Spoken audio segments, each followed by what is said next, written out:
Professor Rungani aiwa anova a daughter to the late national hero Brigadier General Rungani, where achitsanangura how your father suffered from chest problems and was unable to get a ventilator mu the Zimbabwe's biggest hospital kuno kuparenyato asadapina mashuka mudanyuko panapa unyazikonko kunzi aiwa muzvipatara umu panguva ine ndokuma kutonokonzi ndomutoona madeath traps akatonyanyisa, especially pamusoro pekesi iri kuitika yemageneral idolipo subscribe like on the bell kuti tinapende yemahiri anoposta this video rake Professor Ellen Chendesai Rungani achipinda achitsanangura achiti in this video clip, Professor Rungani narrates how your father, the late national hero Brigadier General Rungani, suffered from chest problems and was unable to get a ventilator at Zimbabwe's biggest public hospital, Parenyato.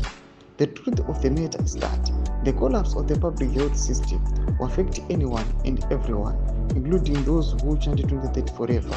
Contrary to what ZANU-PF thinks, those who speak up on this issue are not terrorists, they are patriots who want Zimbabwe to work for everyone. Nobody is safe, it's a mess. We need new leaders. Tomash Korea pana pa exposure na fadza mail. Achishwa this video anyasoradza kuti aiwa panapa bamong'ono nomuna vamuri mubiga muchina kuma heroes eka aiwa kunyazi kunoka kunzi this their deaths anenge ari facilitated the ruling party ZANU-PF just because ndoiri konzeresa the environment is conducive for my patients muzvipatara. But tiri kuona kuti aiwa people they are struggling muzvipatara nema illnesses avo nekuda kwezvigananda zviri kuno kunzi each and every day they are looting thousands nema millions of dollars munyika afana kunge achiallocatiwa aiwa kune ma-institutions ewawo kuti vanhu vakwanise kurarama. Tiudze mafungiro enyu muri kudii pamusoro pechiitiko chiri kunzi aiwa hapana munhu ari safe munyika yeZimbabwe, kunyange noisa kuchanda the 2030 slogan havasitoriwo safe.